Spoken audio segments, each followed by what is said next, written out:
Hello friends, how are you? कैसे आप सभी? फर्स्ट क्लास एकदम। ओके तो दोस्तों, आज हम शुरू करने जा रहे हैं अपना अगला टॉपिक, अपना नेक्स्ट यूनिट। और इस यूनिट का नाम है क्या? प्रोडक्शन। ठीक है, प्रोडक्शन। ये टॉपिक आपने पहले भी स्कूलिंग में किया है, लेकिन अब हम इस पर्टिकुलर टॉपिक को थोड़ा एडवांस लेवल पे नई नई चीजों के साथ समझने जा रहे हैं। ठीक है, इस पूरे टॉपिक के दौरान, इस पूरे यूनिट के दौरान आपको इस बात का ध्यान रखना है कि आने वाले टॉपिक, चाहे वो कॉस्ट हो चाहे वो मार्केट हो, वो कंप्लीटली इस टॉपिक पर डिपेंड होंगे, इस चैप्टर पर डिपेंड होंगे।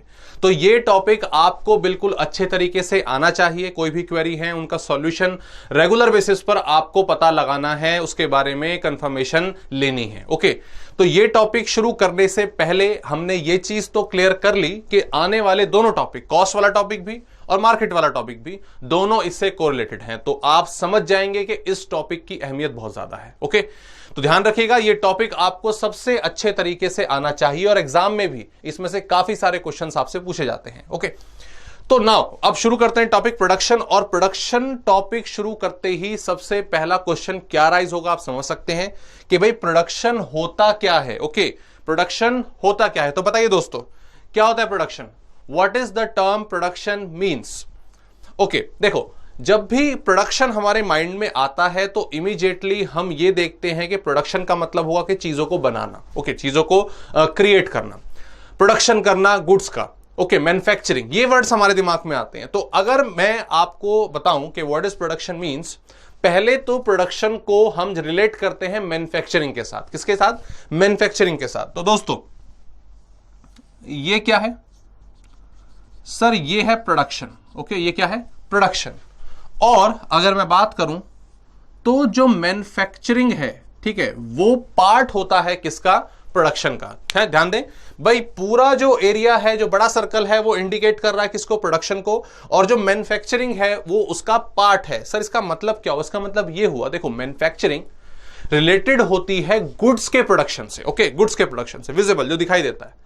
लेकिन जो प्रोडक्शन है वो सर्विसेज का भी होता है। अब जैसे ये एक कोरिलेशन है हमारे बीच में, हमारे यहाँ पे जो सर्विस मैं आपको प्रोवाइड करा रहा हूं, तो ये भी क्या है? ये भी प्रोडक्शन का एक पार्ट होता है। ओके, तो खाली ये बोलना कि मैन्युफैक्चरिंग का मतलब होता है क्या सर? उसका मतलब होता है प्रोडक्शन, ठीक है, लेकिन ये आधा ठीक है। अगर हम बात करें मैन्युफैक्चरिंग की, वो गुड्स से रिलेटेड है और सर्विसेज का ही प्रोडक्शन होता है। So production of goods and services, ये पूरी डेफिनेशन कवर होगी, not only manufacturing. Okay sir, इसकी प्रॉपर डेफिनेशन क्या बनेगी? इसको तो हटा देते हैं, इसकी शायद जरूरत नहीं है। ठीक है सर, इसकी प्रॉपर डेफिनेशन क्या बनेगी? देखो, आइए प्रोडक्शन की डेफिनेशन समझते हैं। द टर्म प्रोडक्शन मीन्स, कि प्रोडक्शन एक्चुअल में होता क्या है? What is production means? So production is creation of utilities. Okay, production means creation of utility. Sir इसका मतलब क्या हुआ? देखो, यहां पर एक छोटी डेफिनेशन होगी, बिल्कुल इसको हम इन डिटेल अभी समझेंगे। क्रिएशन वर्ड आया और यूटिलिटी वर्ड आया। क्रिएशन वर्ड जुड़ा हुआ है किससे? प्रोड्यूसर से। किससे? प्रोड्यूसर से। और जो वर्ड है यूटिलिटी, वो जुड़ा हुआ है किससे? कंज्यूमर से। सर यहां पर कंज्यूमर कहां से आ गया? हम प्रोडक्शन की बात कर रहे हैं तो हमें प्रोड्यूसर पे फोकस रखना चाहिए था, कंज्यूमर कहां से आ गया? देखो दोस्तों, समझो, अगर आप किसी भी चीज की मैन्युफैक्चरिंग कर रहे हो, किसी भी चीज को प्रोड्यूस कर रहे हो, कोई भी सर्विसेज आप प्रोवाइड करा रहे हैं, तो वो क्यों प्रोवाइड करा रहे हैं? आप गुड्स का प्रोडक्शन कर रहे हो, आप सर्विसेज का प्रोडक्शन कर रहे हो, क्यों कर रहे हो? आप जानते हैं कि मार्केट में इसकी रिक्वायरमेंट है, लोग हैं जो इन चीजों का फायदा उठाना चाहते हैं, जो लोग इन चीजों को परचेज करना चाहते हैं, तभी तो आप प्रोड्यूस करोगे ना भाई। मार्केट में हालात क्या है, मार्केट में डिमांड किस चीज की है, उसके अकॉर्डिंगली आप गुड्स का प्रोडक्शन करोगे, सर्विसेज का प्रोडक्शन करोगे। ओके, तो यूटिलिटीज का मतलब क्या हुआ? कि भाई ये कंज्यूमर्स की रिक्वायरमेंट है, ये कंज्यूमर्स की रिक्वायरमेंट है, और उसी रिक्वायरमेंट को पूरा करने के लिए कुछ ना कुछ बनाना पड़ेगा, कुछ ना कुछ क्रिएट करना पड़ेगा। ऑब्वियसली ये क्रिएशन कौन करेंगे? ये प्रोड्यूसर करेंगे, और इसी प्रोसेस को क्या कहा जाता है? Production. Okay, so basically production का मतलब क्या हुआ? कंज्यूमर को जो चाहिए उसे क्रिएट करना, मार्केट में अवेलेबल करवाना, और ऑब्वियसली अगर अवेलेबल कराएंगे तभी कंज्यूमर्स की जो वांट्स हैं वो सेटिस्फाई होंगी। So in short, the term production is creation of utilities. What? Creation of utilities. अगर इसकी प्रॉपर डेफिनेशन हम लिखें, production is the process of, थोड़ी सी भी इसको हम वास्ट करेंगे डेफिनेशन को, okay. Production is the process of creation of economic utilities, ठीक है, क्रिएशन ऑफ इकोनॉमिक यूटिलिटीज, इतना काफी है। यहां पर मैंने एक इकोनॉमिक वर्ड और ऐड करा डेफिनेशन में।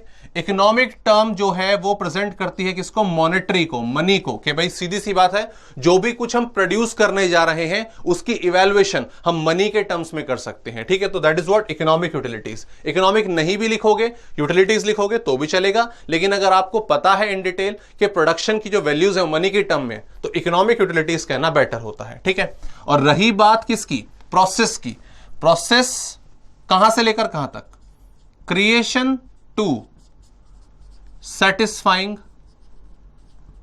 Wants, okay, creation to satisfying wants. Process मतलब ये नहीं गुड्स बन गए प्रोडक्शन पूरा हो गया, नहीं, प्रोडक्शन का प्रोसेस आगे भी चलता रहता है, ठीक है। वो कब तक चलता है, जब तक कंज्यूमर अपनी वांट को सेटिस्फाई ना कर ले, ओके। वो आपका पूरा प्रोसेस प्रोडक्शन में कहा जाएगा, ओके। तो हमने सिंप्लीफाई कर दिया, खत्म कर दिया टर्म प्रोडक्शन क्या होती है। प्रोडक्शन का मतलब है creation of utility, okay. Utility किसके लिए, कंज्यूमर के लिए। क्रिएशन कौन करेगा, प्रोड्यूसर करेगा। क्रिएट हुई, कंज्यूमर ने कंज्यूम किया, उनकी वांट सेटिस्फाई हुई, ये पूरा प्रोसेस प्रोडक्शन के अंदर आता है, ओके। समझ आ गया। नाउ नेक्स्ट, इसको हटा देते हैं। अब सर प्रोडक्शन होता कितने तरीके से है, इसके क्या क्या पार्ट्स होते हैं। देखो, प्रोडक्शन के प्रोसेस को जैसे कि अभी हमने क्लासिफाई करा कि खाली मैन्युफैक्चरिंग को हम प्रोडक्शन नहीं कह सकते, ओके। कई सारे, बहुत सारे कंसेप्ट हैं जो प्रोडक्शन के अंदर कवर होते हैं, ठीक है। तो वो कौन कौन से आपके कंसेप्ट हैं, कौन कौन से प्रोसेस हैं जिनको हम प्रोडक्शन का नाम देंगे। So next heading is what, types of production. Next is what, types of production, या टाइप्स ऑफ रिक्वायरमेंट, या टाइप्स ऑफ यूटिलिटीज, आप कुछ भी कह सकते हैं, ठीक है। ये सारा कवर कर लेगा कि हम किन तरीके से किन किन रिक्वायरमेंट के लिए प्रोडक्शन करते हैं, okay. So the very first part is, वह सबसे सिंपल जो इमीडिएटली हमारे दिमाग में आता है, that is what, form utility. Form utility, sir ये फॉर्म यूटिलिटी क्या हुआ, फॉर्म वर्ड पे ध्यान देंगे। फॉर्म वर्ड बिल्कुल क्लियर कर रहा होगा आपकी मीनिंग। फॉर्म यूटिलिटी का मतलब है कि भाई जो भी कुछ है अवेलेबल, कौन अवेलेबल है, सर रॉ मटेरियल अवेलेबल है, उसकी फॉर्म चेंज कर देना। तो it means converting raw material into finish goods, okay. Converting raw material into finished goods is known as what, form utility, okay। जैसे मैंने बताया ना कि भाई प्रोडक्शन के अलग अलग सिनेरियो होंगे, अलग अलग एरिया होंगे, तो वो कौन से एरिया होंगे उसकी बात हम कर रहे हैं। फॉर्म यूटिलिटी का मतलब क्या हुआ कि रॉ मटेरियल को हम फिनिश गुड में कन्वर्ट कर देंगे, एग्जैक्टली। ये आपका कवर होगा मैन्युफैक्चरिंग के अंदर। जो मैन्युफैक्चरिंग वाला पॉइंट आप बोल रहे थे ना, हमने स्टार्टिंग में डिस्कस किया, वो इसके अंदर आएगा। मैन्युफैक्चरिंग क्या होता है, manufacturing is what, form utility, ठीक है। इसके अंदर आप जितनी भी इंडस्ट्रीज हैं, एग्जांपल अगर हम इसका लेकर देखें तो फॉर एग्जांपल स्टील इंडस्ट्री, ठीक है। इसके अलावा कोई भी इंडस्ट्री, कोई भी गुड्स आप बना रहे हैं, like shoes making, pen etcetera, जहां पर हमारे पास रॉ मटेरियल आता है और उसको हम यूटिलिटी के अकॉर्डिंग गुड्स में कन्वर्ट कर लेते हैं, ओके। That's it. आगे बढ़ते हैं। नेक्स्ट कंसेप्ट हमारा निकल के आता है second is what, place utility, okay. Place utility, place word पर ध्यान देंगे। सर प्लेस का मतलब क्या हुआ, एग्जैक्टली अगर हम प्लेस वर्ड की बात करें तो इसमें आपका आ जाता है एग्जैक्टली ट्रांसपोर्टेशन। क्या आ जाएगा इसमें, ट्रांसपोर्टेशन। सर मतलब ये हुआ, देखो अगर हम बात करें कोई भी फैक्ट्री अगर स्टैब्लिश होती है, हमने मतलब प्रोडक्शन करने के लिए मैन्युफैक्चरिंग यूनिट जो है वो स्टैब्लिश करी, ओके।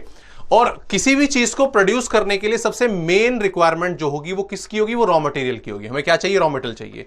पेन बनाना है, कपड़े बनाने हैं, फर्नीचर क्रिएट करना है, तो डेफिनेटली उसके लिए हमें रॉ मटेरियल की जरूरत होगी। अब ऐसा तो नहीं होता ना कि जहां पर हमने फैक्ट्री स्टैब्लिश करी है इमीडिएटली उसके बगल में ही हमें सारा का सारा रॉ मटेरियल मिल जाए, ऐसा पॉसिबल नहीं है। फॉर एग्जाम्पल भाई मान लीजिए थर्मल पावर स्टेशन है, इलेक्ट्रिसिटी जनरेट करने का काम होता है, मेन जो प्रोडक्ट है वो क्या है, ऑब्वियसली इलेक्ट्रिसिटी है। अब थर्मल पावर स्टेशन में जो मेन रॉ मटेरियल है वो कौन सा है बताइए, एग्जैक्टली वो कोल है, कोयला है, कि भाई वहां पर इलेक्ट्रिसिटी जनरेट करने के लिए हमें कोयले की जरूरत है। तो भाई जहां थर्मल पावर स्टेशन बनाया बिल्कुल बगल में चारों तरफ क्या कोयला अवेलेबल होता है? ऐसा नहीं होता। थर्मल पावर स्टेशन अलग अलग जगह पर है। कोयले की जो खाने हैं, जो माइंस हैं, वो अलग हैं। तो डेफिनेटली उन माइंस से उठाकर, ठीक है, रॉ मटेरियल कोयले की बात हम कर रहे हैं, उठाकर, ठीक है, हम ले जाते हैं कहां तक? ठीक है, कहां पर ले जाते हैं? आप थर्मल पावर स्टेशन तक। तो ये जो ट्रांसपोर्टेशन का प्रोसेस है, that is what place utility. ठीक है, that is what place utility के हमने रॉ मटेरियल को एक जगह से दूसरी जगह पर प्रोवाइड कराया। ओके, ऐसे ही अगर हम प्लास्टिक की बात करें, अगर आपने कोई रॉ मटेरियल पेन बनाने की इंडस्ट्री सेटअप करी, तो आपको रेगुलर बेसिस पर पेन की जरूरत प्लास्टिक की जरूरत पड़ेगी, तो वो सप्लाई होकर आपकी शॉप तक, आपकी फैक्ट्री तक आएगा। ऐसे ही बिल्डर्स हैं, घर बना रहे हैं, बिल्डिंग मटेरियल उन्हें चाहिए, सीमेंट चाहिए, ब्रिक्स चाहिए, आपका स्टील चाहिए, तो सारा का सारा आसपास पड़ा हुआ है क्या? नहीं, वो उन्हें सप्लाई करवाना पड़ेगा। तो ये जो प्रोसेस होता है ट्रांसपोर्टेशन का, that is what place utility, कि हम रॉ मटेरियल को एक प्लेस से दूसरी प्लेस तक ले जाते हैं, ठीक है, और उसे फर्दर प्रोडक्शन के लिए प्रोवाइड कराते हैं। That is what place utility. Okay, हाँ, आप कह सकते हो कि फॉर्म यूटिलिटी काफी हद तक प्लेस यूटिलिटी पर भी डिपेंड रहता है। ओके, आगे बढ़ते हैं। Next point is what third point is time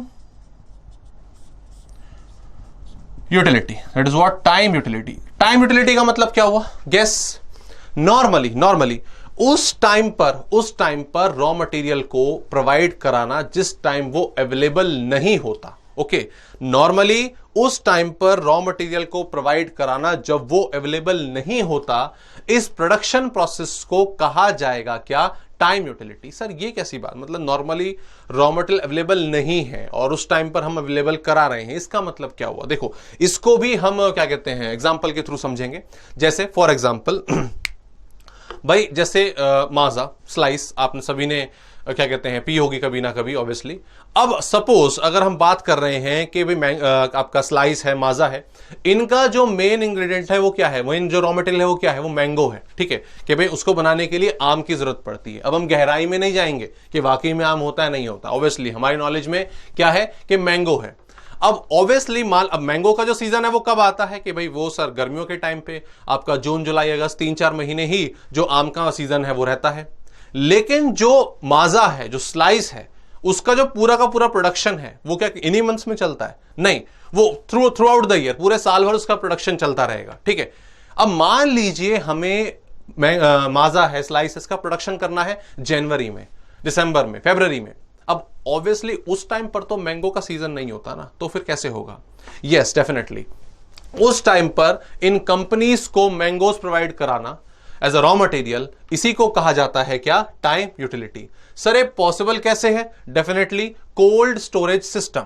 भाई जब मैंगो का सीजन आया तो एक बड़े अमाउंट में मैंगो को स्टोर कर लिया गया कोल्ड स्टोरेज सिस्टम में, और जैसे जैसे रिक्वायरमेंट कंपनीज की तरफ से आती रहती हैं, टाइम बिंग नवंबर में, दिसंबर में, जनवरी में, तब वहां से उस रॉ मटेरियल को निकालकर कंपनीज को प्रोवाइड कराया जाता है। Okay, so that is what time utility. कि नॉर्मली जब रॉ मटेरियल की प्रेजेंस नहीं होती है, मतलब सीजन नहीं होता है, ठीक है, प्रोडक्शन नहीं होता उसका, और उस टाइम पर प्रोड्यूसर को रॉ मटेरियल की जरूरत है, तो उस टाइम पर हम क्या करते हैं? उस रॉ मटेरियल को प्रोवाइड कराते हैं। तो it's all about providing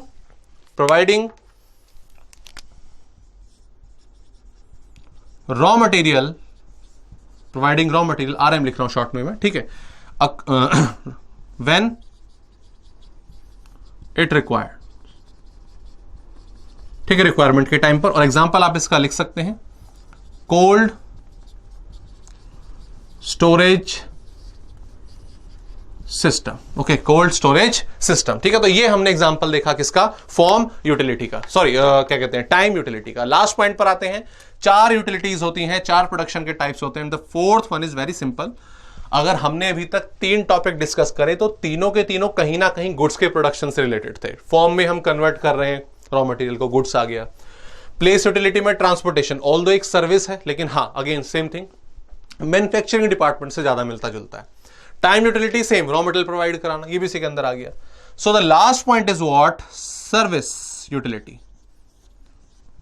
service utility, ठीक है। और बिल्कुल सिंपल कंसेप्ट इसका, इसमें जितने भी आपके प्रोफेशनल हैं वो सब इसके अंदर आते हैं। प्रोफेशनल सर्विसेज, इसमें आप लोग आ गए, सीएज आ गए, सीएमएज आ गए, सीएस आ गए, टीचर्स आ गए, मैनेजर्स आ गए, इंजीनियर्स आ गए, एटसेट्रा, ये सभी आपके कंसीडर होते हैं किसके अंदर? सर्विस यूटिलिटी के अंदर। मतलब इनके पास अपनी कोई पर्टिकुलर स्किल है, स्किल बेस्ड है, ठीक है, और उसके अकॉर्डिंग अपनी जो सर्विसेज हैं वो प्रोवाइड कराते हैं और उसके अकॉर्डिंगली ही आगे काम होता है। तो दोस्तों हमने यहां पर प्रोडक्शन के 4 टाइप डिस्कस करे। The first one is what? Form utility. Next one is what? Place utility. उसके बाद टाइम था, उसके बाद क्या था? सर्विस था। फॉर्म में हम क्या करते हैं? रॉ मटेरियल को फिनिश गुड में कन्वर्ट करने का, कन्वर्जन ऑफ शेप, ठीक है। प्लेस में ट्रांसपोर्टेशन, जहां पर रॉ मटेरियल प्रोवाइड हो रहा है से लेकर जहां पर उसकी जरूरत है, उसका पूरा process, place utility. Time utility, normally raw material 12 महीने प्रोवाइड नहीं हो सकता, मतलब उसका प्रोडक्शन नहीं हो सकता, लेकिन 12 महीने जरूर पड़ती है। तो जब प्रोडक्शन नहीं पॉसिबल और उस टाइम पे जरूरत है तो रॉ मटेरियल को प्रोवाइड कराना। कोल्ड स्टोरेज सिस्टम का एग्जांपल मैंगो वाला हमने इसमें देखा। And the last one is what? Service utility, professional skill के अकॉर्डिंग अपनी सर्विसेज देना, दूसरों को देना। It is also a part of what? Production. Okay दोस्तों, तो हमने यहां पर इन डिटेल डिस्कस करा कि प्रोडक्शन किन किन तरीके से होता है, इसकी यूटिलिटीज क्या होती हैं। ओके, आगे बढ़ते हैं। आगे हम मूव करने वाले हैं एक छोटे से टॉपिक पर, that is what? Factors of production.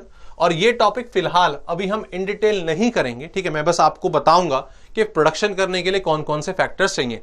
Although मुझे भरोसा है कि आपको पहले से पता होगा कि कौन कौन से हमें फैक्टर्स चाहिए प्रोडक्शन करने के लिए।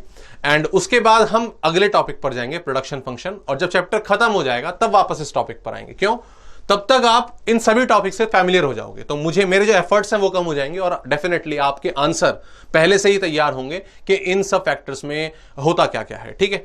तो मैं नेक्स्ट हेडिंग डाल रहा हूं, फैक्टर्स ऑफ प्रोडक्शन। और एग्जैक्टली आप में से कोई आंसर दे भी दिया है ऑलरेडी।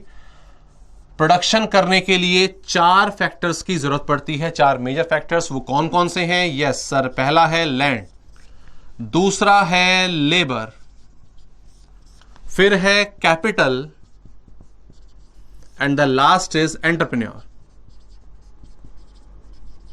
आप एंटरप्रेन्योर बोले या एंटरप्रेन्योरशिप बोले, एक ही बात है, ठीक है। होता क्या क्या है ओवरव्यू देख लेते हैं एक बारी, ठीक है। इन डिटेल इनके फीचर्स जैसे मैंने बताया हम चैप्टर एंड में करने वाले हैं, फिलहाल नहीं, ओके। तो सबसे पहला फैक्टर क्या? लैंड। ऑब्वियसली जहां पर हम अपने यूनिट को, अपने फर्म को, अपनी फैक्ट्री को स्टैब्लिश करेंगे, जमीन वो हमें चाहिए, ठीक है। That is what? Land.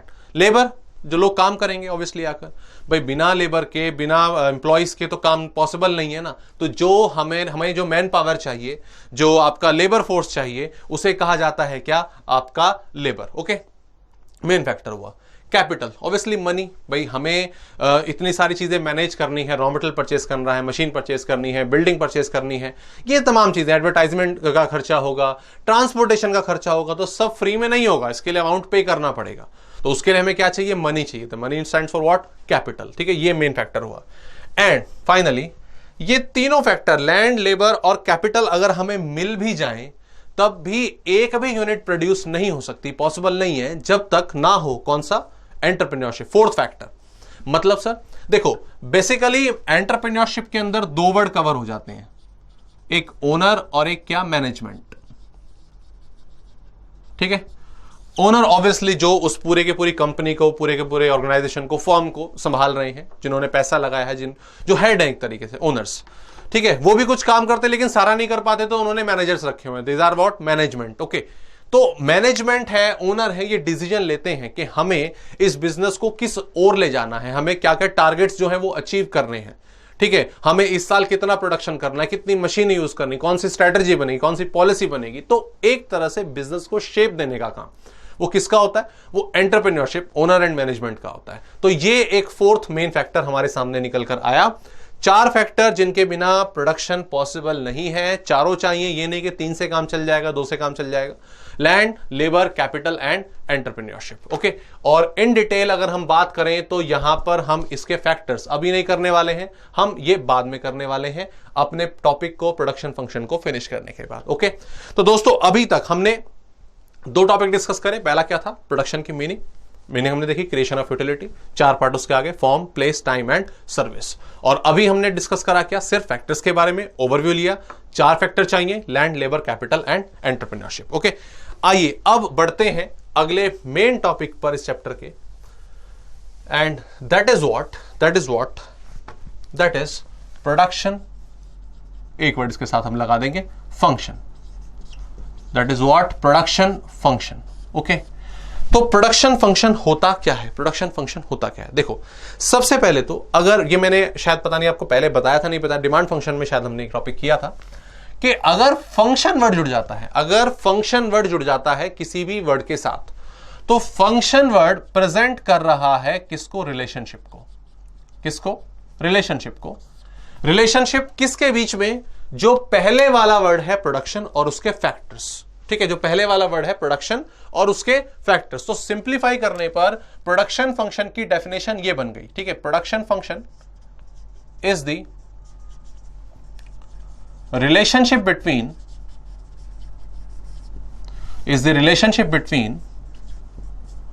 Production and factors affecting production.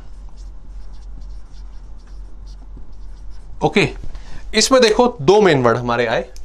एक मैंने क्या बोला? प्रोडक्शन, और एक फैक्टर्स। ओके, यहां पर अगर हम बात करें, ये क्या है? आउटपुट, और ये क्या है? इनपुट। ओके सर, मतलब क्या हुआ? इनपुट है, आउटपुट है, डेफिनेशन आपने लिख दी। देखो, डेफिनेशन तो देखो क्लियर हो जानी चाहिए। जैसे मैंने आपको बताया कि प्रोडक्शन फंक्शन, फंक्शन वर्ड किसको प्रेजेंट कर रहा है? फंक्शन वर्ड प्रेजेंट कर रहा है रिलेशनशिप को। ठीक है, किसके बीच की रिलेशनशिप? जो पहले वाला वर्ड है यानी कि प्रोडक्शन और उसी के factors, production and it factors. So definition क्या बनी? Production function is the relationship between production and factors affecting production. उसके बाद अब इस डेफिनेशन का हम जरा ऑपरेशन कर रहे हैं। प्रोडक्शन वर्ड का मतलब क्या है? आउटपुट, और फैक्टर्स का मतलब क्या हुआ? इनपुट। मतलब देखो, अगर हम किसी भी चीज को प्रोड्यूस कर रहे हैं, अभी हमने डिस्कस किया कि हमें लैंड, लेबर, कैपिटल, एंटरप्रेन्योरशिप, ये सारे के सारी चीजें चाहिए। इन्हीं को आगे चल के फर्दर हम मशीन में, रॉ मटेरियल में, लेबर में कन्वर्ट करते हैं। ठीक है, और इन सभी चीजों को हम नाम देते हैं क्या? इनपुट। ओके, इनपुट बोले, फैक्टर बोले, एक ही बात है। प्रोडक्शन करने के लिए जो हमने लगाया है, ठीक है, that is what? Input. Okay, अब नेक्स्ट, ये सारे फैक्टर्स मिलकर एक साथ काम करते हैं। लैंड, लेबर, कैपिटल, प्रोडक्शन शुरू होता है, रॉ मटेरियल कन्वर्ट होता है, पैकिंग होती है, बिकता है सामान मार्केट में जाके। तो ये सब प्रोसेस कैसे पॉसिबल है? जब हमने कुछ ना कुछ इनपुट लगाया, रॉ मटेरियल, मशीन वगैरह, लेबर वगैरह इंट्रोड्यूस करें। अब ये सारी की सारी चीजें मिलकर एक साथ काम करती हैं, तभी कुछ ना कुछ बनता है, और उसी को क्या कहा जाता है? आउटपुट। उसी को क्या कहा जाता है? आउटपुट। अगर मैं रॉ मटेरियल में चेंज करूं तो आउटपुट पर असर पड़ेगा। अगर मैं लेबर बढ़ा दूं या कम कर दूं तो आउटपुट पर असर पड़ेगा। मशीन पहले से ज्यादा कर दी या कम कर दी तो आउटपुट पर असर पड़ेगा। इन शॉर्ट, कुछ भी चेंज होगा, कुछ भी वेरिएशन आएगी इनपुट में, तो उसका असर किसके ऊपर पड़ता है? आउटपुट के ऊपर पड़ता है। तो in short, output is dependent on what? Input. तो इसीलिए हम कहेंगे कि प्रोडक्शन फंक्शन क्या है? इन दोनों के बीच की रिलेशनशिप है। Production function is the relationship between output and input. Production function is the relationship between production and its factors. Okay, तो दोनों में से कोई भी डेफिनेशन चलेगी, मीनिंग आपको क्लियर होना चाहिए। डेफिनेशन तो आप खुद भी अपने वर्ड्स में भी फॉर्म कर सकते हो, हाँ, कंसेप्ट वो क्लियर होना चाहिए। तो हम 2 चीजों को डिस्कस करते हैं इसमें। वो क्या? एक आपका प्रोडक्शन और उसके फैक्टर्स। समझ आ गया? That is what the meaning of production function. आगे बढ़ते हैं दोस्तों। हमने यहां पर प्रोडक्शन की बात कर ली कि प्रोडक्शन क्या होता है, हमने उसके फैक्टर्स की बात कर ली कि भाई फैक्टर्स हमें प्रोडक्शन करने के लिए कौन कौन से चाहिए। हमने ये भी डिस्कस कर लिया कि जो प्रोडक्शन फंक्शन है वो क्या होता है। ये हमें पता चला कि इनपुट और आउटपुट की रिलेशनशिप होती है। अब आते हैं सबसे मेन कड़ी पर, जो जरूरी है, बहुत जरूरी है। वो क्या है? The heading is laws of production. That is what? Laws of production. Production करने के रूल्स, प्रोडक्शन करने के नियम क्या क्या हैं। ओके सर, प्रोडक्शन करने के रूल्स, यस एग्जैक्टली। अगर आप कोई भी बिजनेस सेटअप कर रहे हैं, उसे चलाना चाहते हैं, रेगुलेट करना चाहते हैं, तो आपको कई सारी चीजों का ध्यान रखना पड़ता है, तभी जो बिजनेस है वो एक अच्छी पोजीशन में जाकर खड़ा होता है। ठीक है, तो यहां पर अगर हम बात करें लॉज ऑफ प्रोडक्शन का मतलब क्या है कि अगर आप कोई भी प्रोडक्शन प्रोसेस में हैं, एंगेज हैं, तो ऑब्वियस सी बात है आपको किन किन चीजों का ध्यान रखना पड़ता है, कौन कौन सी चीजें हैं जो बिजनेस को, प्रोडक्शन को अफेक्ट करती हैं। ओके, तो नेक्स्ट लॉज ऑफ प्रोडक्शन, आइए ध्यान देते हैं। देखो मान लीजिए सपोज आपने कोई प्रोडक्शन शुरू किया, आपने कोई भी प्रोडक्शन शुरू करा।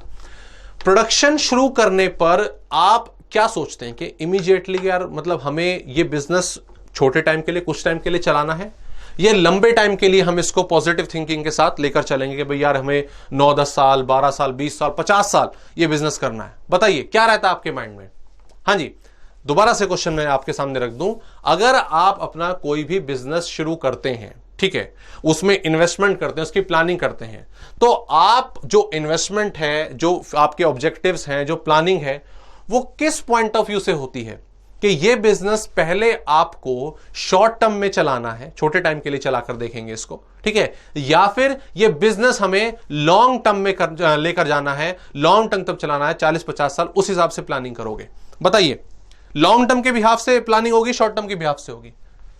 बताइए, ध्यान दीजिएगा दोस्तों। मोस्टली जो रिस्पॉन्स है वो है सर हम बिजनेस को लॉन्ग टर्म के लिए लेकर जाएंगे, पर ऐसा नहीं है।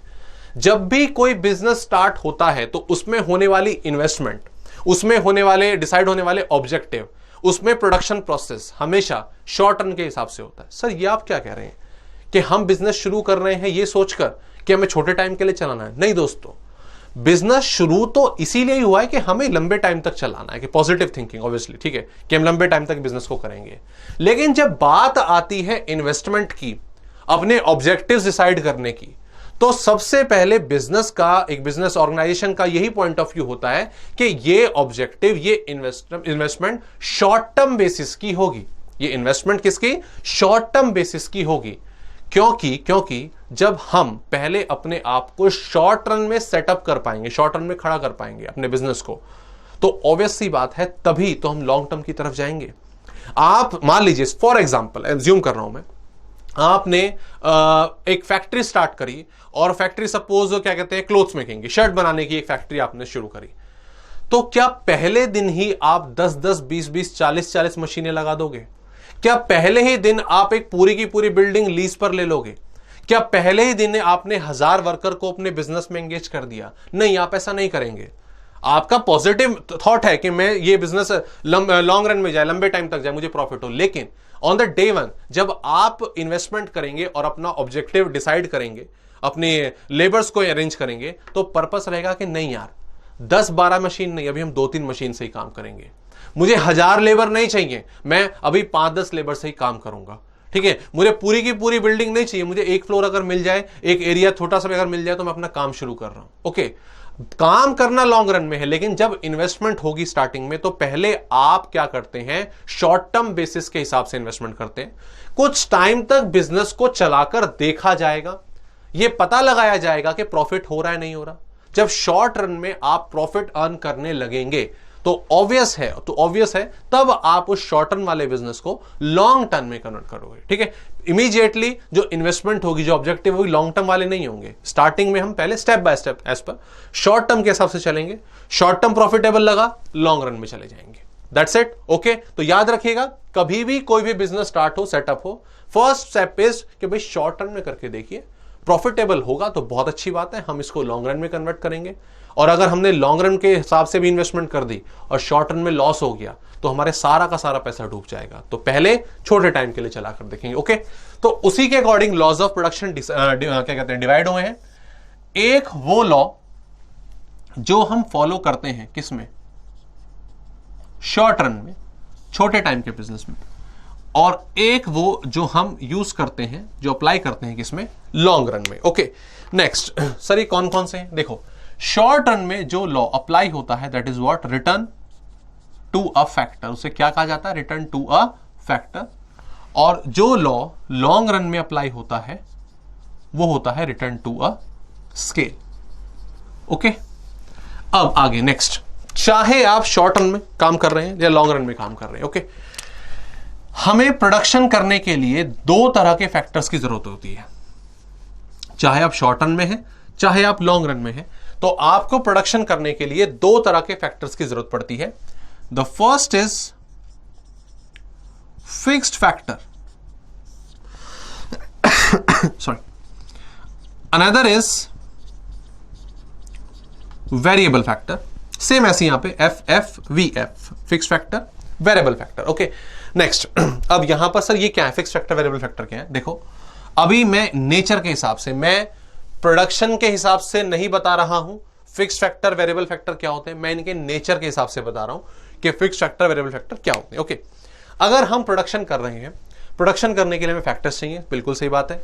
कौन कौन से फैक्टर्स की जरूरत पड़ेगी बताइए? अगर आप प्रोडक्शन कर रहे हो, आपका कोई भी बिजनेस है, लाइक क्लोथिंग का है या क्या कहते हैं शूज बनाने का, पेन बनाने का, वट एवर कुछ भी, तो ऑब्वियस सी बात बताइए आपको कौन कौन से फैक्टर्स की जरूरत पड़ेगी? सर मेन फैक्टर तो वही है, लैंड लेबर कैपिटल, ठीक है, इनको थोड़ा और क्लासिफाई कर लेते हैं। सर हमें मशीन चाहिए, ओके, हमें लेबर चाहिए, ओके, हमें रॉ मटेरियल चाहिए, बिल्डिंग चाहिए, तो ये सारे फैक्टर्स हमारे सामने होने चाहिए, तभी प्रोडक्शन का प्रोसेस आगे बढ़ेगा। मैं इनमें से दो एग्जांपल को लेकर चल रहा हूं, एक क्या मशीन और एक क्या लेबर। ओके, एक तरफ मैंने क्या ज्यूम करा, मशीन, एक तरफ क्या ज्यूम करा, लेबर। अब दोस्तों ध्यान दीजिए, मशीन में और लेबर में क्या फर्क है बताइए? सर मशीन मशीन होती है, लेबर लेबर होता है। अरे वाह, माय गॉड, क्या आपने डिफरेंस दिया, बहुत बढ़िया। सर क्या कहते हैं, जो मशीन है वो नॉन लिविंग है और लेबर लिविंग है। अरे वो तो बिल्कुल ठीक बात है, लेकिन इसके अलावा दोनों में क्या फर्क है, ध्यान देंगे। अगर हम मशीन की बात करें, what is machine? Machine is about definitely non living thing, लेकिन अगर मशीन की कॉस्ट की बात करें, ठीक है, यहां 3 डेट वाली डेफिनेशन मत लेके आ जाना, मशीन वो रेंचो वाली नहीं, ठीक है। मशीन की अगर हम बात करें तो मशीन का मतलब है कि हमें एक ज्यादा इन्वेस्टमेंट, एक ह्यूज इन्वेस्टमेंट की जरूरत पड़ती है। और ऑन द अदर हैंड अगर हम लेबर की बात करें तो लेबर पर इतनी ज्यादा इन्वेस्टमेंट नहीं होती। मतलब मशीन आप एक दिन परचेस करके ले आए, दैट्स इट, वो मशीन आपकी हो गई। अब आपको दोबारा उससे रिलेटेड कोई खर्चा नहीं करना है, ठीक है। मतलब कहने का मतलब आप बेनिफिट उसका लंबे टाइम तक लगेंगे, देखेंगे। एक बार आपने मशीन परचेस करी, बेनिफिट आपको लंबे टाइम के लिए मिलेगा, ठीक है। लेकिन लेबर पर खर्चा कैसे होता है? रेगुलर बेसिस पर। मंडे आया सैलरी दी, ट्यूसडे आया सैलरी दी, वेडनेसडे नहीं आया नहीं दी, थर्सडे आया फिर दी, तो रेगुलर बेसिस पर खर्चा हो रहा है, ठीक है। दूसरी चीज, मशीन पर जो अमाउंट इनकर्ड होता है नॉर्मली ज्यादा होता है, मशीन महंगी आती है, ठीक है। Labour on a cheap rate, मतलब क्योंकि आप उसको डेली बेसिस पर खर्चा दे रहे हो, डेली बेसिस पर उसकी वेज पे कर रहे हो, तो as compare to cash outflow, हमारे पास से कितना पैसा गया उसके अकॉर्डिंगली मशीन पर ज्यादा पैसा जाता है, लेबर पर रेगुलर बेसिस पर है, वर्किंग कैपिटल है, तो कम अमाउंट में जाता है। मशीन को हम इजीली बढ़ा घटा नहीं सकते, ठीक है, क्योंकि उसका कॉस्ट ज्यादा है, उसकी इन्वेस्टमेंट ज्यादा है। लेबर चल जाता है, ठीक है भैया, 10 लेबर है, कल 12 चाहिए हो जाएगा, 15 चाहिए हो जाएगा, यार अब 8 ही चाहिए, कम कर दो, चलता है, ऊपर नीचे चलता है, ठीक है। तो यहां पर अगर हम देखें मशीन और लेबर को अगर हम क्लासिफाई करें तो मशीन क्या होता है दोस्तों? Fix factor. मशीन क्या होता है? Fix factor. वेरिएबल फैक्टर क्या होता है आपका? लेबर। अब यहां पर अगर हम मीनिंग को हम समराइज करें, फिक्स फैक्टर, ध्यान दीजिएगा, fix factors are those factors, fix factors are those factors which are invested by huge investment, huge amount, ठीक है, which are invested by a huge amount, हमें एक बहुत बड़ा पैसा उसके ऊपर लगाना पड़ेगा, and beneficial for a long period, उनका बेनिफिट हमें लंबे टाइम के लिए मिलेगा। ओके, तो दो चीजें आ गई, ठीक है, दो चीजें हैं सिर्फ, एक क्या इन्वेस्टमेंट जो पैसा हमने लगाया, और दूसरा उसका बेनिफिट, पैसा ज्यादा लगेगा और बेनिफिट लॉन्ग टाइम के लिए मिलेगा। ओके, और अगर हम वेरिएबल फैक्टर की बात करें तो वेरिएबल फैक्टर सेम दो चीजें कि भाई इनमें पैसा तो कम लग रहा है, इन्वेस्टमेंट मतलब सीधी सी बात है कम है, लेकिन इनका बेनिफिट भी लॉन्ग टर्म के लिए नहीं मिलता। एक लेबर को 500 रुपए एक दिन के दिए तो वो सुबह से लेकर शाम तक काम करेगा, फिर फिनिश, 500 रुपए उसके जो खत्म हो गए। ओके, इन पर रेगुलर बेसिस पर खर्चा करना पड़ता है, ठीक है। तो चाहे आप शॉर्ट रन में हैं चाहे आप लॉन्ग रन में हैं, आपको मशीन्स भी चाहिए और आपको लेबर भी चाहिए, शॉर्ट रन में भी लॉन्ग रन में भी। मशीन की अगर हम बात करें, फिक्स फैक्टर, इन्वेस्टमेंट ज्यादा, बेनिफिट भी ज्यादा। वेरिएबल फैक्टर, लेबर, खर्चा कम है लेकिन बेनिफिट भी उस हिसाब से कम है। ओके, अब आगे बढ़ते हैं दोस्तों। मान लीजिए अब इनका प्रोसेस क्या होता है, किस तरीके से हम लॉज ऑफ प्रोडक्शन की बात करते हैं, हम किस तरीके से प्रोडक्शन के रूल्स को क्लासिफाई करते हैं। ओके, ध्यान देंगे भाई, अगर हम बात करें, मान लीजिए आपने कोई बिजनेस शुरू करा, ठीक है, अभी बिल्कुल नए हैं आप, आपको बिजनेस की नॉलेज नहीं है, ठीक है। आप मान लीजिए आपने क्लॉथ मेकिंग, कपड़े बनाने का, शर्ट्स बनाने का काम शुरू करा, ठीक है, हाँ ये वाली बनानी है बिल्कुल आपने जो मैंने पहनी हुई है। भाई अगर आप शर्ट बनाने का काम शुरू कर रहे हैं तो आप क्या करोगे? सेम चीज आपको, जैसे मैंने बताया अभी कि आपका प्राइम ऑब्जेक्टिव क्या होगा कि आपको शॉर्ट टर्म तक के लिए काम करना है, ठीक है। पहले शॉर्ट टर्म में बिजनेस को चला के देखेंगे। So on the day one बताइए 10 मशीनें, 15 मशीनें, ठीक है, 400-500 लेबर, पूरी बिल्डिंग फ्लोर, नहीं ऐसा नहीं, कुछ नहीं। सर पहले छोटे लेवल पर काम करेंगे, हम एक मशीन लेकर आए, ठीक है, दैट्स इट। हमने एक छोटा सा एरिया जो है वो लीज पर, रेंट पर ले लिया बिल्डिंग का काम चलाने के लिए, ठीक है, और कुछ एक दो लेबर हमने रख लिए ताकि वो काम करते रहें, और जैसे जैसे मार्केट में डिमांड आती रहेगी, ठीक है, और हम उसका हिसाब से प्रोडक्शन बढ़ाते रहेंगे, ठीक है। अभी तो फिलहाल 0 ही है, ठीक है। अब ध्यान दीजिए, सपोज तो अब हम दोबारा से रिवाइज करने वाले हैं। एक मशीन आ गई, ठीक है, आपने एक मशीन रखी है, इसको समझिएगा, एग्जांपल को क्लियर हो जाएगा पूरा का पूरा प्रोडक्शन। एक मशीन आपने रखी है, आपने एक दो लेबर रख लिया फिलहाल स्टार्टिंग में काम करने के लिए, ठीक है, मैं ये, और बिल्डिंग ले ली है आपने रेंट पे। मैं ये एज्यूम कर रहा हूं कि जो मशीन आपने बाय करी है वो एक दिन में 20 घंटे चल सकती है। कितना? 18 से 20 घंटे चल सकती है। उससे ज्यादा चलाओगे तो उसकी लाइफ पर असर पड़ेगा, 4-5 घंटे का रेस्ट मशीन को भी चाहिए। ओके, अब ये बात आपको नहीं पता। ओके, मैं एज्यूम कर रहा हूं कि 20 आवर्स है, लेकिन ये बात आपको नहीं पता। क्यों? आप तो आज ही आए हैं ना मशीन को लेकर अपने बिजनेस में, आपको थोड़ी ना आइडिया उस चीज का। तो ध्यान दें, अब स्टार्टिंग में काम शुरू हुआ, डिमांड आपके पास आई, लेबर जो है वो काम कर रहे हैं, ठीक है। तो मैंने एज्यूम करा कि एक मशीन आपने लगा दी है और 2 लेबर सपोज उसके ऊपर काम कर रहे हैं। हम एक भी रख सकते थे, मैं 2 मान के चल रहा हूं। थोड़ी थोड़ी डिमांड आई, अब यहां पर लेबर ने काम शुरू करा। अच्छा, मेन काम क्या है? मेन काम क्या है मशीन के ऊपर?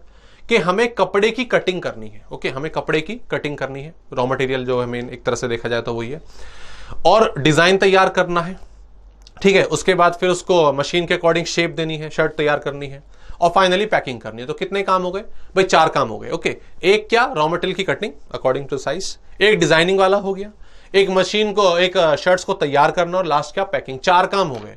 कितने लेबर काम कर रहे हैं? कितने लेबर काम कर रहे हैं? सर अभी 2 ही लेबर काम कर रहे हैं, ठीक है, क्योंकि अभी डिमांड कम है। अब मुझे ये बताइए अगर 2 ही लेबर काम कर रहे हैं तो क्या मशीन 20 के 20 घंटे चला देंगे वो? नहीं सर, 2 लेबर है ना, उनकी काम करने की एफिशिएंसी 8-9 घंटे एक दिन में, ठीक है। और जब वो कटिंग कर रहे हैं, ठीक है, जब वो डिजाइन तैयार कर रहे हैं, जब वो पैकिंग कर रहे हैं, तब मशीन थोड़ी ना चल रही है। मशीन तो कब चलेगी? जब शर्ट को तैयार करेंगे। तो 8-9 घंटे मुश्किल से पूरा काम होता है। उसमें से भी जो मशीन है मुश्किल से 3 आवर्स चल पाती है, ठीक है, 3 से 4 घंटे चल पाती है। हाँ बिल्कुल सही बात है, ठीक है। अब हमने डिमांड और आई हमारे पास भाई, जो हमारी शर्ट्स है मार्केट में अच्छी लगी लोगों को, तो प्रोडक्शन हमें बढ़ाना चाहिए। अब प्रोडक्शन बढ़ाना चाहिए तो बताओ क्या करूं? एक और मशीन ले आऊं? एक और मशीन ले आते हैं ना, सही बात है, ठीक है भाई, काम बढ़ रहा है, एक और मशीन ले आए, ला दूं? नहीं सर, अभी कैसे? अभी तो ऑलरेडी 3 ही आवर्स का काम हो रहा है ना मशीन के ऊपर। आप और हमारी जो मशीन है वो चल सकती है ज्यादा, ठीक है, ज्यादा कितना आपको नहीं पता, पर हाँ ज्यादा चल सकती है। आपने क्या करा है? मशीन वही रखते हैं, लेबर बढ़ा देते हैं, 3 आ गए, ठीक है। अब 2 मशीन 2 लेबर 3 आवर्स चला रहे थे, तो सीधी सी बात है जो 3 लेबर है वो कितनी देर तक चलाएंगे? अब यहां पर ये 6 आवर्स हो जाएगा, ठीक है। सर ऐसे कैसे? 2 चला रहे हैं 3 आवर्स के लिए, तो 4-5 घंटे चलना चाहिए था, आपने डबल कर दिया एक लेबर से। हाँ बिल्कुल दोस्तों, देखो इसका रीजन क्या है। अगर सचिन तेंदुलकर को बोल दिया जाता कि भाई बैटिंग भी तुझे ही करनी है, बॉलिंग भी तुझे ही करनी है, और सीधी सी बात है क्या कहते हैं, आपको फील्डिंग का भी दारोमदार आपके ऊपर रहेगा, या जहीर खान को बोल दिया जाता कि भाई क्या कहते हैं, अब तो खैर नए नए प्लेयर आ गए, मैं नाम पुराने वाले ले रहा हूं, जहीर खान, ठीक है, कि भाई आपको भी बॉलिंग करनी है, बैटिंग भी आपको करनी है, फील्डिंग भी आपको संभालनी है, तो क्या उन्हें कोई जान पाता? नहीं। ऑब्वियसली एक टीम में काम डिवाइडेड है कि बैटिंग की जिम्मेदारी आपके ऊपर है और फील्डिंग की जिम्मेदारी स्पेशली इन लोगों के ऊपर रहेगी, ठीक है, और बॉलिंग की जिम्मेदारी सिलेक्टेड 3-4 बॉलर्स के ऊपर रहेगी। तो काम डिवाइड हो जाता है, तभी टीम अच्छा परफॉर्म करती है और जीतती है, ठीक है। ऐसे यहां पर हुआ, पहले 4-5 काम जितने भी थे हमारे, वो कितने? 2 लेबर करते थे, लेकिन जब तीसरा लेबर आया तो काम क्या हो जाएगा? डिवाइड हो जाएगा। काम डिवाइड हो जाएगा तो स्पेशलाइजेशन आ जाएगा, स्पेशलाइजेशन आएगा तो प्रोडक्शन पहले से कहीं ज्यादा होगा, राइट? ओके भाई, एक लेबर को बोल दिया भाई तू मशीन पे खड़ा रही हो, तेरे को कटिंग होकर सारा रॉ मटेरियल मिल जाएगा, डिजाइन मिल जाएगा, आपका काम सिर्फ शर्ट्स बनाने का है, पैकिंग वैकिंग हम देख लेंगे। तो सीधी सी बात है, काम डिवाइड हुआ तो वर्क एफिशिएंसी क्या हो गई? बढ़ गई। ओके, वर्क एफिशिएंसी क्या हो गई? बढ़ गई। ऐसे ही और डिमांड आई हमारे पास, मशीन बढ़ा दूं मशीन? नहीं सर, अभी क्यों बढ़ा रहे, अभी तो बहुत टाइम है। एक मशीन, लेबर 4 हो गए, तो अब भाई यहां पर टाइमिंग और ज्यादा बढ़ जाए, काम और ज्यादा डिवाइड हो गया, 10 आवर्स, हम प्रोडक्शन बढ़ाते जा रहे हैं, ठीक है। ऐसे ही काम और बढ़ा, ठीक है, मशीन, हमने एक मशीन है, हमने 5 लेबर लगाए, एक मशीन है 6 लेबर लगाए। अब मैं सपोज एज्यूम कर रहा हूं कि 6 लेबर पर जो मशीन है वो 18 घंटे चल रही है, ठीक है, और 18 घंटे लिमिट थी हमारी, ठीक है, 18 से 20 घंटे मैंने बोला था, 18 घंटे लिमिट थी, ठीक है। अब मान लीजिए मार्केट में और काम आया, हमारे पास और रिस्पॉन्स आने लगा, तो हम क्या करेंगे? क्या करा भाई आपने, क्या करा, एक मशीन और 7 लेबर लगा दिए और मशीन अब 22 आवर्स चलने लग गई। ऑब्वियस सी बात है भाई, लेबर बढ़ा दी ना आपने, मशीन अब पहले से ज्यादा चलेगी। अब आप नोटिस करोगे, इस टाइम पर आप नोटिस करोगे क्या कि यार कुछ गड़बड़ है, कुछ गड़बड़ है कि जो मशीन, ये लेबर जब से आया ना 7वां लेबर, इसके आने के बाद से मशीन का टाइम 22 आवर्स तो पहुंच गया, लेकिन मशीन रॉ मटेरियल ज्यादा वेस्ट करने लग गई है। रॉ मटेरियल जो है, सॉरी, जो प्रोडक्ट तैयार हो रहा है वो अच्छी क्वालिटी का नहीं हो रहा है। जो खर्चा है ऑयलिंग का, इलेक्ट्रिसिटी का, मशीन का बहुत ज्यादा आ रहा है। इसका मतलब क्या, कुछ गड़बड़ है। क्या गड़बड़ है कि हमने मशीन के ऊपर लेबर हद से ज्यादा लगा दी, उसकी एफिशिएंसी ज्यादा लगा दी है। तो ये 7वां लेबर नहीं लगना चाहिए, ये 7वां लेबर नहीं लगना चाहिए, आपका डिसीजन ये हुआ। तो बताओ क्या करें अब? 7वां लेबर लगा रहे हैं तो मशीन खराब हो रही है, लेकिन मार्केट से डिमांड आ रही है और डिमांड मना कर दे, नहीं भाई हमारी मशीन भाई झेल नहीं पा रही, अब टाटा बाय बाय, हम आपका जो आपकी डिमांड है पूरी नहीं कर सकते। करना चाहिए ऐसा? नहीं। Yes friends, this is the moment. इस मोमेंट पर आप डिसाइड करोगे कि आपको शॉर्ट रन से जाना है, किसमें? लॉन्ग रन में, ठीक है। आपका बिजनेस अब बढ़ना स्टार्ट हो जाएगा, क्योंकि आपने देखा कि स्टार्टिंग में जो फैक्टर्स मैंने लगाए थे, एक मशीन लगाई थी, उसका फुल एफिशिएंट यूज हो रहा है, खूब प्रोडक्शन हो रहा है, मार्केट में डिमांड आ रही है और फर्दर आ रही है। तो क्या हम अपना प्रोसेस यहीं तक रोक दें? नहीं। एट दिस मोमेंट, इस लेवल पर आकर आप अपने शॉर्ट रन को कन्वर्ट करते हो किसमें? लॉन्ग रन में। एक मशीन और 6 लेबर आपके पास तो पहले से ही थे, अब 2 मशीन हो जाएंगी। लेबर कितने? लेबर कितने? 7 कर दूं या 8 कर दूं? नहीं सर, इमीडिएटली क्या 6 लेबर और आएंगे, काम शुरू होगा। क्यों शुरू होगा यार? शॉर्ट रन में आपने यही तो सीखा था। जब एक मशीन आई और 2 लेबर आए, तब थोड़ी ना आपको नॉलेज थी कि यार एक मशीन पर कितने लेबर चाहिए। यही तो आपने सीखा शॉर्ट रन में। आप नए थे, आपको नहीं पता था कितनी मशीन चाहिए, आपको नहीं पता था कितने लेबर सूटेबल रहेंगे, आपको नहीं पता था रॉ मटेरियल किस क्वांटिटी में लेना है। शॉर्ट रन में आपने यही सब सीखा कि एक मशीन पर 2, 3, 4, 5, 6 लेबर सही रहेंगे। 7वें लेबर से काम खराब हो रहा है, प्रोडक्शन बढ़ाना चाहिए, तो भाई एक मशीन 6 लेबर, 2 मशीन आ गई 12 लेबर, सीधा काम शुरू करिए ऑन द डे 1। यहां पर नहीं हुआ मशीन का फुलर यूटिलाइजेशन डे 1 से, लेकिन यहां पर आप डे 1 से अपनी मशीन का फुलर यूटिलाइजेशन करेंगे। क्यों? अब आपको नॉलेज है, शॉर्ट रन से आप सीख कर आए हो, शॉर्ट रन से आप एक्सपीरियंस गेन कर आए हो। ऐसे ही तीसरी मशीन 18, फोर्थ 24। तो इस तरीके से जो आपके फैक्टर्स हैं वो रिटर्न टू स्केल में चेंज होंगे। Okay, so that is the law of production in short run and long run. हमें किन किन बातों का ध्यान रखना होता है, किन किन चीजों को सीख कर चलना होता है, वो हमने यहां पर देखा। आओ इसको समराइज करें। यहां पर मैं इसको हटा देता हूं, 7th लेबर, इसको एक कंसेप्ट आपको होप क्लियर हो गया होगा। अब यहां पर जो एक और चीज मुझे ध्यान देनी है वो क्या है? 1:2, 1:3, 1:4। बार बार रेशो क्या हो रही है? बार बार रेशो चेंज हो रही है। तो यहां पर इस चीज को मैं नाम देता हूं वेरिएबल प्रोपोर्शन। क्या नाम देता हूं? Variable proportion. रेशो बार बार चेंज हो रही है। और यहां पर 1:6, 2:12, 3:18। अगर आप यहां पे डिवाइड करोगे 1/6 ओके है, 2:12 को करोगे तो 1:6 आएगा, 3:18 को करोगे 1:6 आएगा। हर बार रेशो क्या आएगी? सेम आएगी। That is known as what? Constant proportion. इसे क्या बोला जाएगा? Constant proportion. तो जो लॉ आपका अप्लाई होता है शॉर्ट रन में, उसे हम नाम देते हैं क्या? Return two factor. उसे हम क्या नाम देते हैं? Return two factor. और वो वेरिएबल प्रोपोर्शन पर बेस्ड होता है। ठीक उसी तरह जो लॉ आपका यूज होता है लॉन्ग रन में, उसे हम नाम देते हैं क्या? Return to scale. और ये बेस्ड होता है कांस्टेंट प्रोपोर्शन पर। लॉन्ग रन में हो, शॉर्ट रन में हो, फिक्स फैक्टर चाहिए, वेरिएबल फैक्टर चाहिए। फिक्स फैक्टर इन्वेस्टमेंट ज्यादा है, बेनिफिट भी ज्यादा है। वेरिएबल फैक्टर इन्वेस्टमेंट कम है, बेनिफिट भी शॉर्ट टर्म के लिए है। Clear? So friends, this is all about the laws of production. जो प्रोडक्शन करने के लिए रूल्स हमें फॉलो करने चाहिए, हम वन बाय वन आने वाली क्लासेस में एक बार डिस्कस करेंगे रिटर्न टू फैक्टर को, एक बार रिटर्न टू स्केल को, उसके बाद ये टॉपिक हमारा डन होगा। ठीक है, तो दोस्तों आज की क्लास में हम इतना ही रखेंगे। नेक्स्ट क्लास मिलते हैं आपसे, हम कंसेप्ट ऑफ प्रोडक्शन और लॉ ऑफ वेरिएबल मोशन शुरू करने वाले हैं। थैंक यू फ्रेंड्स, मिलते हैं आप लोगों से नेक्स्ट क्लास में। Okay, thank you.